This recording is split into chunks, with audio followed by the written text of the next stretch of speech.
सगळ्यांना नमस्कार, जय शिवराय। आज आपण आंतरवाली सगळे पत्रकार बांधव आले। तुमचं प्रथम सगळ्या महाराष्ट्राच्या वतीनं, आंतरवालीकरांच्या वतीनं मनापासून तुमचं सगळ्यांचं खूप खूप कौतुक, तुमचे खूप खूप आभार, तुम्हाला खूप खूप धन्यवाद। आपण 29 ऑगस्टला मुंबईला जातोय।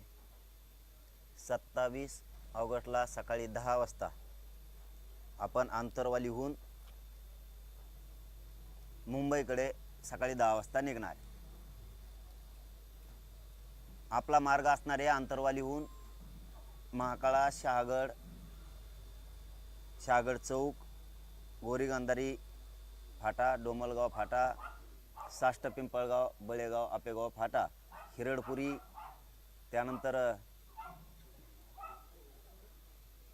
आंबटाकळी, नवगाव, तुळजापूर, वडवाळी, आपेगाव, माऊलींचं,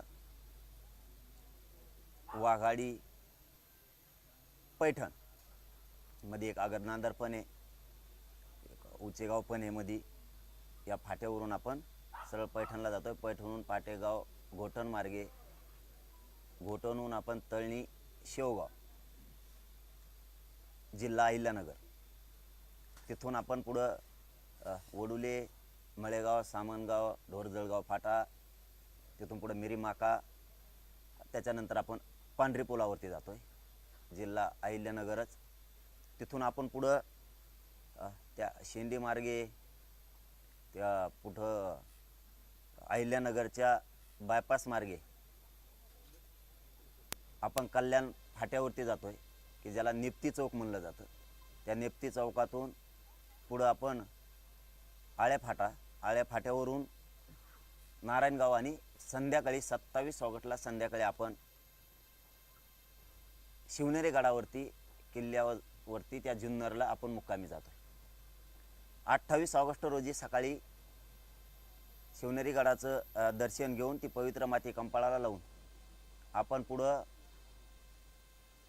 राजगुरू खेड मार्गे आपण चाकणला जातोय। चाकणहून तळेगाव, लोणावळा, पनवेल, वाशी, चेंबूर या मार्गे 28 ऑगस्टला सकाळी आपण 28 ऑगस्टला संध्याकाळी आपण आझाद मैदानला जातोय।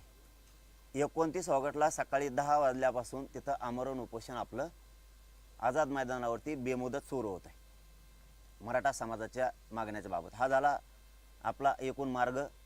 पहिला जो रूट होता आपला, तर तो माळशेज घाटातून कल्याणला होता, परंतु आपण तिथून जात नाही आहेत, कारण ती घाट इतका अवघड आहे। आपली एक आता शिष्टमंडळ गेलं होतं, त्यांनी तो घाट बघितला, प्रचंड घाट तो अवघड आहे, 10 फुटावरचं सुद्धा दिसत नाही इतकं तिथं धुकं आहे। त्याच्यामुळे आपल्याला तिथून जाणं अवघड आहे। एखादी गाडी जर पंक्चर झाली, जर एखाद्या गाडीला किंवा एखाद्या पोरांना काय त्रास झाला, कुणाची गाडी बिघडली, तर ते बाजूला जरी उचलून ठेवायचं म्हणलं तरी आपण ते बाजूला उचलून नाही ठेवू शकत, कारण तिथं 10 फुटाचा 5 फुटाचा सुद्धा तेवढ्या ठिकाणी तिथं पीस नाही आहे कसलाच। म्हणून पोरांचे खूप हाल होऊ शकतात पोरांचे, आणि पोरांचे जर हाल झाले तर काय अर्थ नाही। आमचा उद्देश असा आहे की कुठून का जाईनात, मग आम्हाला आझाद मैदानाला जाणं आवश्यक आहे, मुंबईला मागण्यासाठी जाणं आवश्यक आहे। त्यामुळे याच मार्गावरून जावं असा काय आमचा कुठला हट्ट नाही आहे, आणि असण्याचं काही कारण पण नाही। याचबरोबर आजच्या या पत्रकार परिषदेच्या माध्यमातून सरकारला आणि विशेष करून देवेंद्र फडणवीस साहेबांना सांगतो की आम्हाला ना कोणात ट्रॅफिक जाम करायला जायचं ना काय जायचं। मुंबईत हजारो रस्ते आहेत, त्यातला एक रस्ता कुठलाही आम्हाला द्या की जेणेकरून आम्हाला आझाद मैदानाला जाता येईल। आमची सरळ आणि स्पष्ट भूमिका आहे, आम्हाला न्यायासाठी जायचं आहे, कुणाला त्रास व्हावा या भूमिकेतून आम्हाला जायचं नाही आहे। हा झाला आपला फायनल मार्ग। आपण माळशेज घाटातून कल्याण मार्गे जात नाही, तर आपण चाकण मार्गे जातोय, हे सगळ्या बांधवांनी समजून घ्यावं। आणि तसं पाहिलं तर आता ज्या रस्त्याने घुसायचं त्या रस्त्याने जाणार आहे ते, त्याच्यात काही विशेष नाही। कुणी कुठून चालले तर आत्ताच मला तर आत्ता माहिती मिळाली, रात्री पण आत्ताच लोक मुक्कामाला गेले तिथं, कालच अशी माहिती मिळाली, त्यामुळे लोक जाणार आहेत। तर झाला एक मार्ग। दुसरा विषय हे मागण्याचा।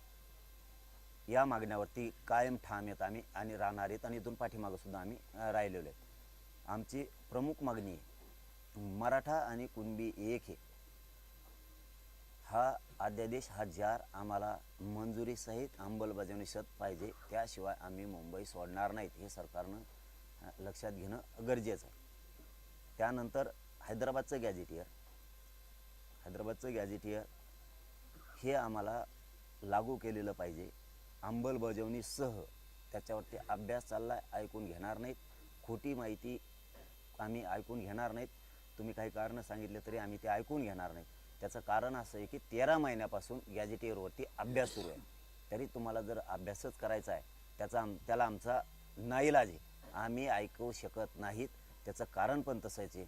जर आमच्या नोंदी सापडल्यात तर ते आम्हाला पाहिजे. आणि देवेंद्र फडणवीस साहेबांना विशेष करून सांगतो, कोणी आडवं येणार नाही आहे मराठ्यांचे 3ही गॅझेटं लागू का केले म्हणून. कारण आम्हाला सातारा संस्थांचं पण गॅझेटियर पाहिजे लागू केलेलं अंमलबजावणीसहित, आणि बॉम्बे गव्हर्नमेंटचं पण पाहिजे. औंध संस्थांकडं तर हजारो वर्षाच्या नोंदी आहेत, त्याच्यासहित ह्या सगळ्यांची अंमलबजावणी आणि लागू केलेलं आम्हाला पाहिजे. त्याशिवाय आम्ही हटणार नाही. त्याचं कारण देवेंद्र फडणवीस साहेबांना सांगतो, विशेष करून कुठलाही ओबीसीचा विरोध करण्याचा संबंध नाही. जर आमच्या सरकारी नोंदी आहेत तर विरोध कोणाचा होऊ शकत नाही, आणि झाला तर तुम्ही त्याचा विचार करू नये. कारण आमचा जर जमिनीचा सातबारा सापडलाय म्हणल्याच्या नंतर जमीन आम्हाला देणं तुमची जबाबदारी आहे. आमचा जर सातबारा नसेल, आमचा जर अधिकार नसेल किंवा आमच्याकडे काही पुरावाच नसेल तर तुम्ही आम्हाला देऊ नका. सरकारने आडमुठ्या भूमिकेत चालण्याऐवजी देवेंद्र फडणवीस साहेबांनी विषय मराठ्यांचा आधी समजून घ्यावा. काय तुम्ही नाही म्हणला तर आम्ही देत, ते आम्ही ऐकून घेत नसतो. कारण आम्हाला पक्का माहीत झालंय आमची जमीन आहे ती आम्ही मिळवणार आहेत, आमचं घर आहे आमच्या नावावर मिळवणार आहे. तुम्ही आम्हाला भाड्याचं घर देऊ नका, आमचं हक्काचं घर आहे ते द्या. भाड्याचं घरावाला आम्हाला कधी उचकून देईन, म्हणजे 10% आरक्षण कधीही जाऊ शकतं. आमचं हक्काचं सोडून तुम्ही ते का देता? आमची जमीन सातबाऱ्या नावाची असून ती जमीन तुम्ही आम्हाला देण्याऐवजी तुम्ही आम्हाला बटाईनी कशामुळे देता? ती बटाईदार 1-2 वर्ष ठेवून हकलून देईल आम्हाला. त्याच्यापेक्षा आमची हक्काची जमीन आहे,